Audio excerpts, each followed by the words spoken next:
जंतर मंतर पर कॉकरोच जनता पार्टी के प्रोटेस्ट का आज 10वां दिन है और इस वक्त हमारी मौजूदगी जंतर मंतर पर है। आज दिन भर यहां पर क्या कुछ हुआ वो तमाम अपडेट्स मैं आपको दूंगा।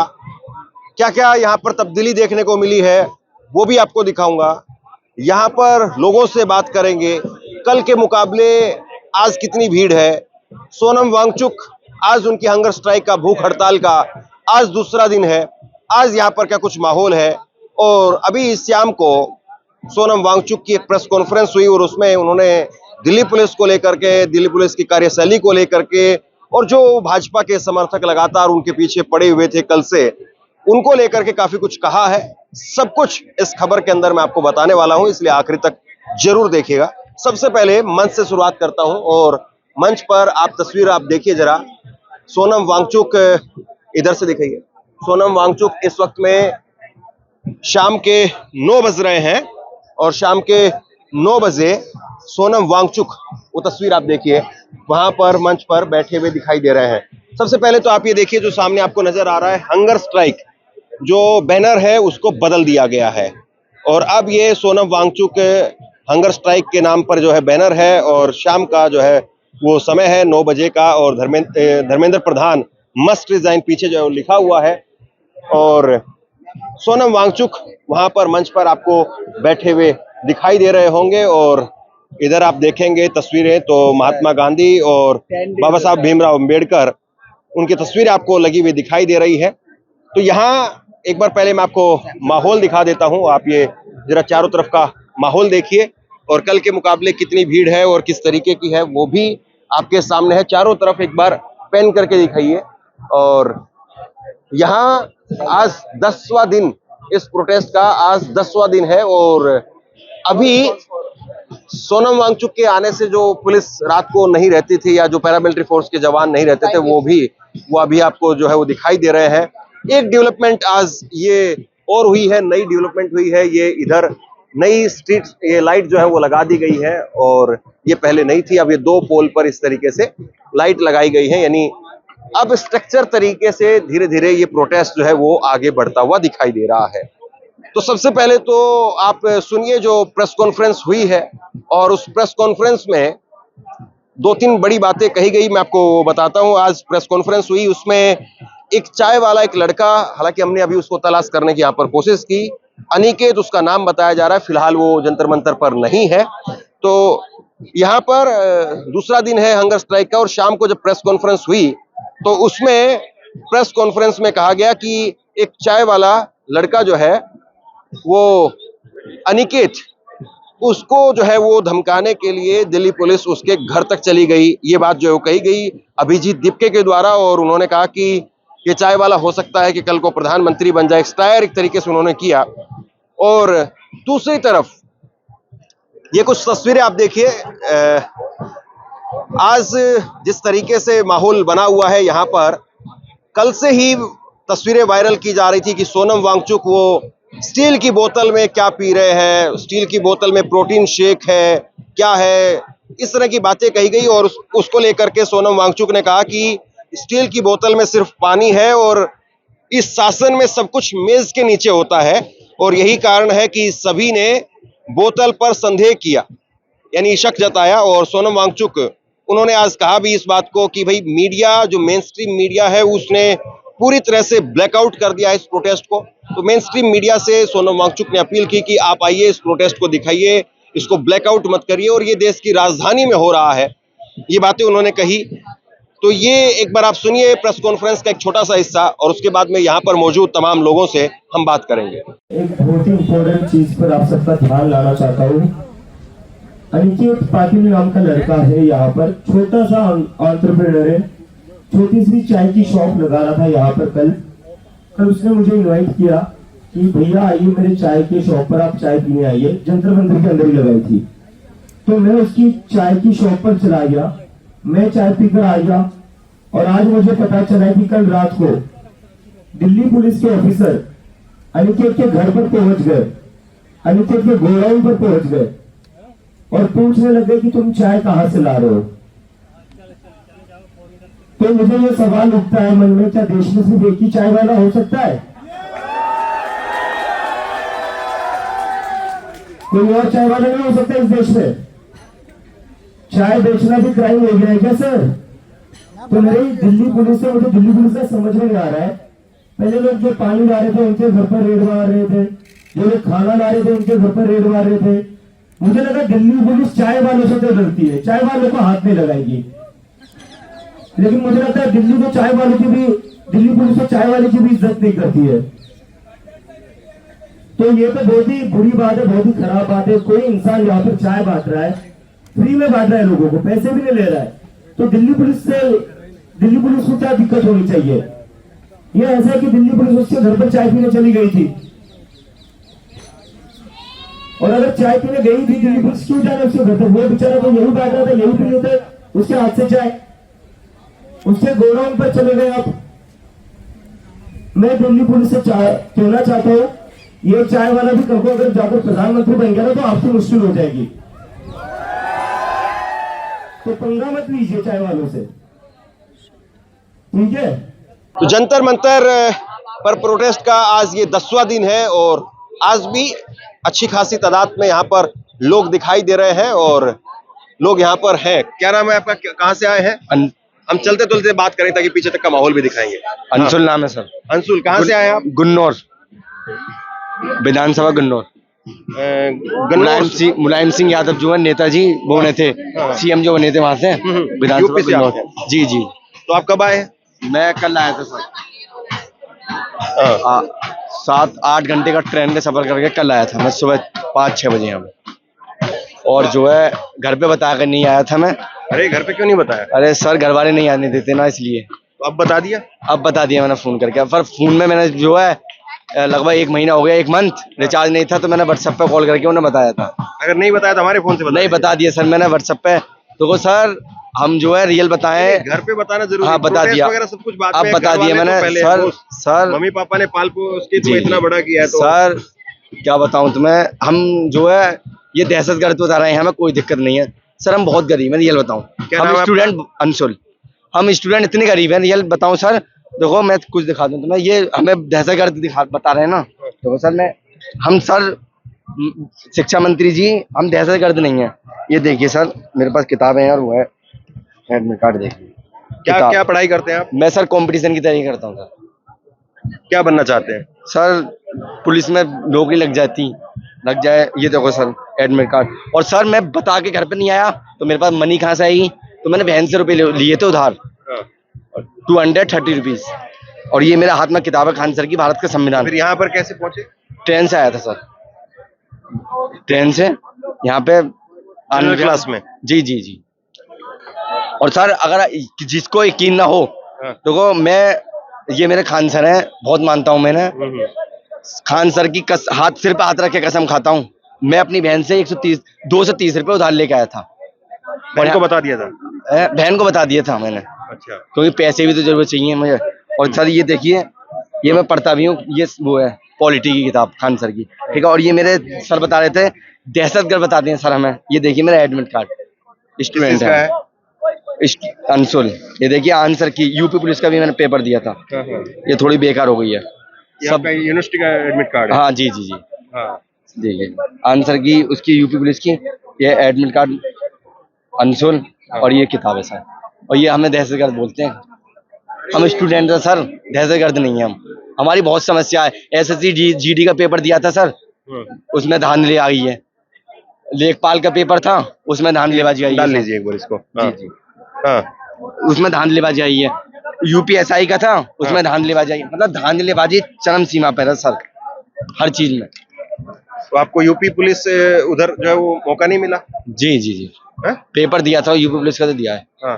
अब उसका रिजल्ट देखते हैं कितने होते हैं। उसकी एक तो कट ऑफ इतनी हाई जाएगी, मुझे पता है। 130 वाले को भी यकीन नहीं है कि मेरा हो जाएगा। क्यों? सिस्टम करप्ट है ना थोड़ा सा सर। क्या, जैसे मान लो मुझे 130 क्वेश्चन सही गए, फिर नॉमिनेशन मिल जाता है, किसी को ना मिलेगा, किसी को सही, इसलिए थोड़ा दिक्कत होती है। और हम जो है दहशतगर्द तो बिल्कुल नहीं है सर। और मुझे 2 दिन हो गए यहीं पे जगता हुआ। तैयारी कीजिए, बहुत तैयारी कीजिए।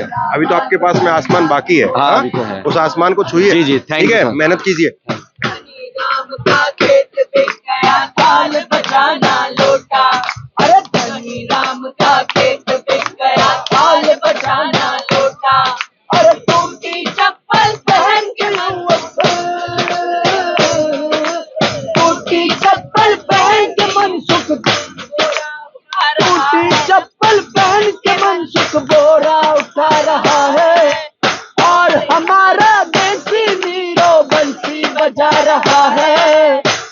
हमारा कहाँ जा रहा, कहो नरेंद्र मजा आ रहा, देश हमारा कहाँ जा रहा, कहो नरेंद्र मजा आ रहा।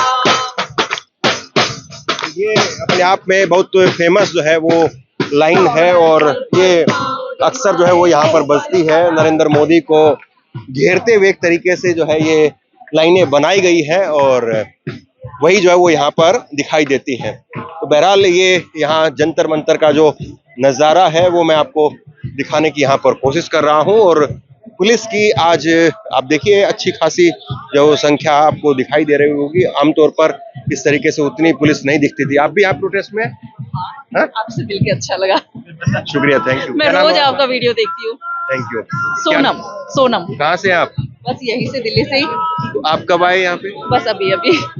रोजाना आ रहे हैं या आज ही आए हैं? नहीं, हस्बैंड लोग आते हैं, मैं पहली बार आई हूँ। तो आपको क्या लग रहा है इस प्रोटेस्ट में? अच्छा हो रहा है। पहले आए थे कभी किसी प्रोटेस्ट में आप? नहीं, मेरा तो फर्स्ट टाइम है। इसी प्रोटेस्ट में आप आए? क्या करते हैं आप? हाउस वाइफ हूँ। तो आपको क्यों जरूरी लगता है यहाँ आना? बच्चे मेरे भी हैं, वो भी पढ़ाई कर रहे हैं। 10th में बेटी है, आगे उसको भी नीट करना है और बाकी कुछ एग्जाम देना है।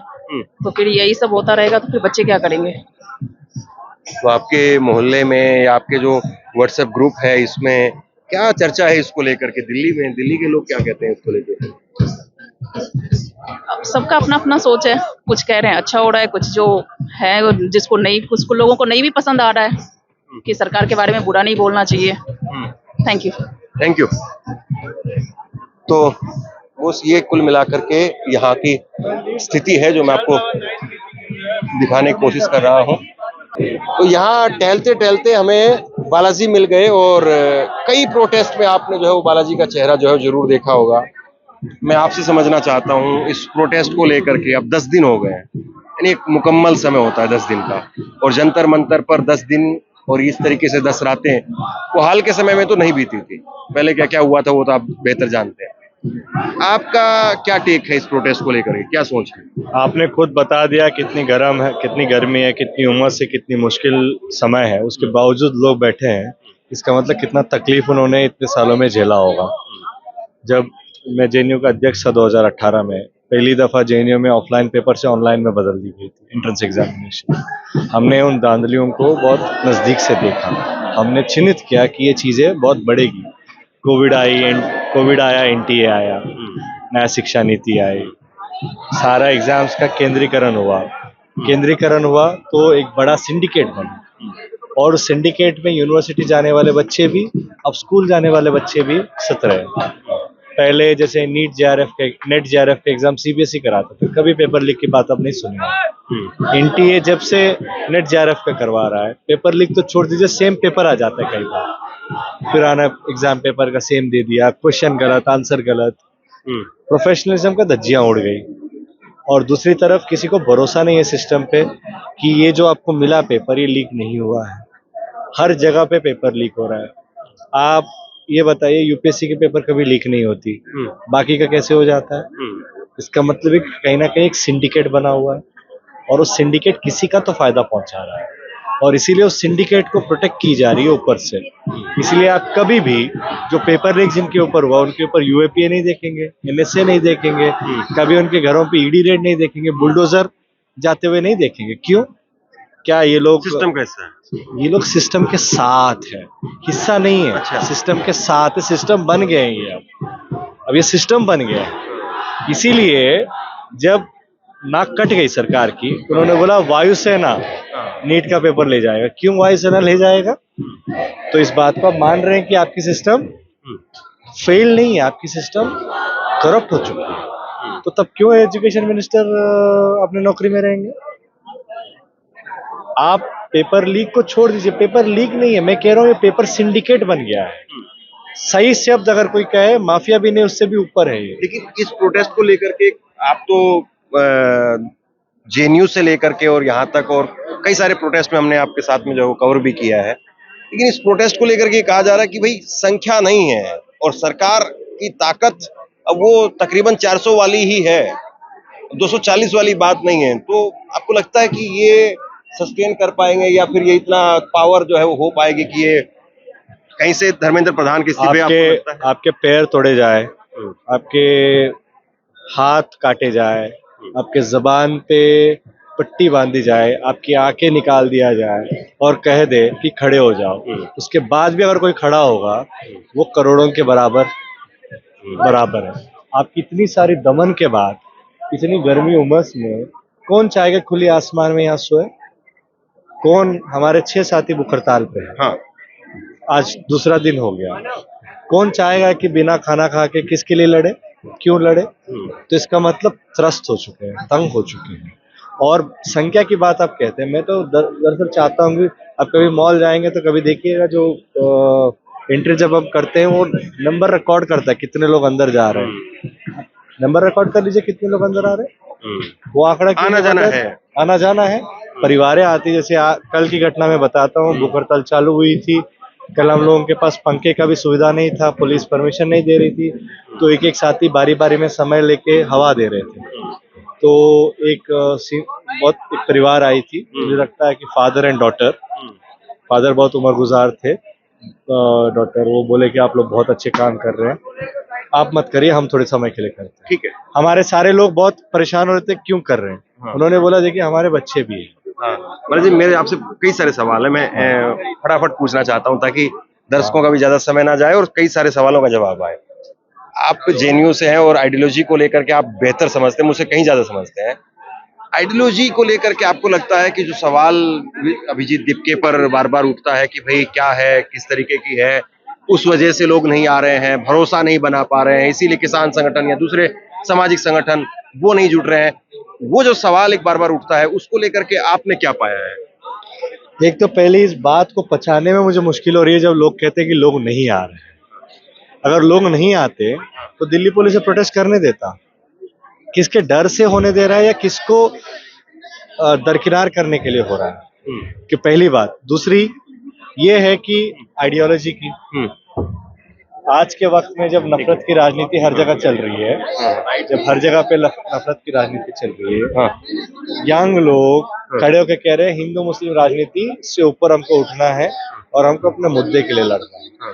और खुलेआम जो साथी अलग अलग धर्म से, अलग अलग जगह से आ रहे हैं, एक ही पहचान है सबकी, हम नौजवान हैं, हमारे ना धर्म है ना जाति है, हमारा मुद्दा है पेपर लीक, हमारा मुद्दा है एनटीए, हमारा मुद्दा है भ्रष्टाचार, हम लड़ रहे। इससे बड़ा आइडियोलॉजी आपको क्या चाहिए? वही एक बात है, एकता, तरह तरह के लोग, अलग अलग वैचारिक लोग जो सब पीड़ित थे वो एक हुए हैं। यहाँ पे आपको तरह तरह के लोग दिख जाएंगे। यहाँ पे क्यों लड़ रहे हैं? क्योंकि उनको मालूम है मिलके लड़ेंगे तभी जीत होगी। अलग अलग लड़ने से वो अलग अलग आपको बांट के आपके ऊपर दमन कर सकता है, क्योंकि सब साथ में है। तभी पुलिस को ये भी पता है कि इनके साथ कुछ होगा तो वो खड़े हो जाएंगे, उनके साथ कुछ होगा तो ये खड़े हो जाएंगे। और मैं तो कतई इस बात के लिए मानने के लिए तैयार नहीं हूँ, संख्या नहीं है। संख्या नहीं होती, कौन इन लोगों को यहाँ बुला के लाया है? अपने पैसे से आए हैं, कोई इनको पैसे दिया है? ये मोदी जी की रैली थोड़ी है। विश्वास होता है कि आपने किसान आंदोलन भी देखा है, कितना विश्वास होता है कि ये लोग इस्तीफा ले पाएंगे या वहां तक कामयाब हो पाएंगे? मैं कह रहा हूँ इस्तीफा होगा नहीं होगा दूर की बात है, समस्या है। समस्या के बारे में लड़ने की कलेजा रखते हैं लोग, डरते नहीं है। कई लोग इसको किसान आंदोलन के साथ जोड़ के देखते हैं। किसान के साथ एक रिसोर्स की बात है कि खेत से, कम्युनिटी से बात है। स्टूडेंट बेरोजगार है, वो कहाँ से रिसोर्स जुटाएगा? अपने माँ बाप के ऊपर बोझ है, वो कहीं किसी तरीके से जी के कुछ पैसे कमा के अपना रोजी रोटी चला रहा है, उसके साथ साथ प्रोटेस्ट कर रहा है, उसके अपने घर की जिम्मेदारियां हैं। तो आप कैसे उम्मीद कर पाएंगे कि उस तरीके का कोई चीज होगी? हर आंदोलन अपना नियम से, अपने तरीके से चलता है। इस आंदोलन की खूबसूरती ये है कि लोग जब आपकी पढ़ाई खत्म हो जाती है, उनको लगता है कि एक घंटे के लिए तो मुझे प्रोटेस्ट में आज जाना है। ऐसे लोग आपको हर दिन, हर समय पे मिलते हैं कि आए हैं, उन्होंने अपने सॉलिडारिटी जताया है। सब लोग जो बैठे हैं, जो भूख हड़ताली, सबसे मिलते हैं और जाते हैं। ऐसे हजारों लोग हर रोज आ रहे हैं। और अब दो चीज कही जा रही है। पहली तो ये कि हो सकता है कि कैबिनेट रिसफल हो और उसमें धर्मेंद्र प्रधान का जो है वो मंत्रालय बदल दिया जाए और ये प्रोटेस्ट शायद यहाँ से मिठाई बांट करके और अपने एक सेलिब्रेशन के तौर पर उसको लेकर के यहाँ से निकल जाए। दूसरा ये हो तो सही, एक मिनट, दूसरा ये कहा जा रहा है कि हो सकता है कि भाई कैबिनेट रिसफल हो जाए लेकिन धर्मेंद्र प्रधान बने रहे, ताकि सरकार एक मैसेज दे कि भाई अपन झुकने वाले नहीं है, वरना कल को कोई और लोग भी उठ करके आएंगे। तो आपको दोनों सिनेरियो में आपको इसका फ्यूचर क्या दिखाई दे रहा है? सरकार को जवाब देना है, हमने अपनी मांग तय कर लिया है, धर्मेंद्र प्रधान इस्तीफा दो। अब सरकार क्या करना चाहता है जवाब उनको देना है। सरकार पहले अपने तरफ से जवाब तो दे, उसके बाद तो हम अपने रणनीति बताएंगे। मामला यहाँ पे सरकार जवाब ही नहीं देना चाहता, किस बात की डर है उनके पास। 2 मंत्रियों को उन्होंने चुपके से हटा दिया, एक केरला के मंत्री थे और एक आपके पंजाब के बिट्टू जी थे, हटा दिया। कोई सवाल नहीं, कोई जवाब नहीं, क्यों हटे, क्या मामला है। और दूसरी तरफ जो सबसे भ्रष्ट है, जिसकी वजह से सबसे ज्यादा सरकार की आलोचना हो रही है, उसको लेके आपकी एकदम ऐसे घेराबंदी के रूप में आप खड़े हैं। मेरा कहने का मतलब है हमने अपने तरफ से मांग साफ कर दिया। जवाब ने जवाब क्या दिया, उन्होंने बोला स्टूडेंट आतंकवादी है। कलम लेके पढ़ाई करके नौकरी पाना आतंकवाद है, तो क्या इस देश में तरक्की की बात जो मंत्रालय अगर बदल दिया गया धर्मेंद्र प्रधान का, तो प्रोटेस्ट यहाँ से उठेगा? पहले सरकार अपने तरफ से जवाब तो दे। अगर ये हो जाता है तो जो हाइपोथेटिकल सिनेरियो है, अगर मान लीजिए कोई कह दे मोदी जी चुनाव हार जाएंगे, उसके बाद कौन प्रधानमंत्री बनेगा? कोई और ही बनेगा। पहले तो मोदी जी हारे तो सही। ये सारी बातें तभी होगी ना जब सरकार अपने तरफ से पहले जवाब देगा। जिम्मेदारी अब the ball is in the court of the government, let them respond right now. ये इनकी रणनीति है कि किसान आंदोलन के साथ जैसे हमने किया कि इग्नोर करो, किनारे में फेंक दो, पड़े रहने दो, सड़ने दो। बट हम उनको बताना चाहते हैं कि ये ऐसे नहीं होगा। हर दिन जितने दिन तुम इग्नोर करोगे, उतने दिन ये और लोगों के बीच में व्यापक तरीके से फैलेगा। और इसका नतीजा ये है कि उनको लगा कि पड़े रहने से चीजें खत्म हो जाएगी। 10वें दिन के बाद भी आप ये सवाल हमसे पूछ रहे हैं, और इसकी महत्व है कि रोज रात को लोग यहाँ रुकते हैं कि ये आंदोलन कमजोर नहीं हुई है, मजबूत होते जा रहे हैं। और उसमें आप किसान आंदोलन का जिक्र कर रहे हैं, और वो थकाने वाला जो मामला प्रोसेस था, उसमें भी सेम यही सिनेरियो था कि यूपी इलेक्शन आ गया था। अभी भी यूपी इलेक्शन आ रहा है। अगर मान लीजिए कि चीजें उतनी लंबी खींचती है, 6 महीने 8 महीने, तो उसमें 13 महीने जो है किसान आंदोलन चला था। और अगर मान लीजिए उसी सिनेरियो में चीजें गई कि थका दो और अकेला छोड़ दो, तो 8 महीने के बाद तो फिर यूपी इलेक्शन आ रहा है। देखिए, जब किसान आंदोलन का उदाहरण मैंने दिया, गोदी मीडिया तो दिखा ही नहीं, तो वो अपने मीडिया के भरोसे जीते थे और अपने मीडिया के भरोसे जिंदा रहे। ये आंदोलन चालू जहां से हुई, उसको मीडिया की जरूरत नहीं थी। मीडिया को दरअसल इनकी जरूरत है कि जब तक हम इस आंदोलन के बारे में नहीं दिखाएंगे, उसकी लेजिटिमेसी नहीं है। आप मुझे बता देना, इंडिपेंडेंट भारत देश में कहाँ पे इस तरीके से लोग अपने आप को ऑर्गेनाइज करके प्रोटेस्ट में आए। जो चीज 1 महीने पुरानी है, जो पॉलिटिकल कार्यक्रमों में आप करोड़ों लाखों हजारों रुपए खर्च कर देते थे लोगों को साथ लाने के लिए, या लोग अपने पैसे खर्च करके आ रहे हैं। इसका मतलब कुछ तो गुस्सा है, कुछ तो इसमें खूबी है कि यहाँ पे जुनैद भाई जैसे लोग या तमाम बाकी लोग कि छात्र हैं, उनको लोग वाटर बोतल दे के चले जाते हैं, नाम भी नहीं बताते कि कौन है वो कौन लोग हैं जो चाहते हैं कि प्रोटेस्ट चालू रहे। वो वही लोग हैं जिनके घरों में भी ये समस्या है। थैंक यू बालाजी बात करने के लिए। और यही जो है वो इस आंदोलन का सबसे बड़ा सवाल है कि क्या ये वाकई उतना लंबा खींचेगा, क्या वाकई उतनी लंबी चीजें जाएंगी। और फिलहाल 10वें दिन तो ऐसा साफ तौर पर दिखाई दे रहा है कि लोगों की जो कतार है वो यहाँ से टूटने का नाम नहीं ले रही। खत्म कर रहे हैं वीडियो हम, और बस सिर्फ ये दिखा दूं मैं आपको कि आज जो है, तो आज जुनैद क्या दे रहे हैं आप? चावल तारी चावल है, दाल है, तारी है, चावल है, दाल है, सारी चीजें हैं। अभी दाल और रोटी भी है। ठीक है, रोटी है, लाहौरी जीरा है, बहुत सारी चीजें। ये कुल मिलाकर के फिलहाल 9:30 बजे की यहाँ की तस्वीर है। और जंतर मंतर इस प्रोटेस्ट को लेकर के, इस ग्राउंड रिपोर्ट को लेकर के आपकी क्या सोच है, नीचे कमेंट सेक्शन में अपनी राय लिख करके जरूर बताइए। इस वीडियो को लाइक कीजिए और चैनल को सब्सक्राइब जरूर कीजिए। शुक्रिया, थैंक यू।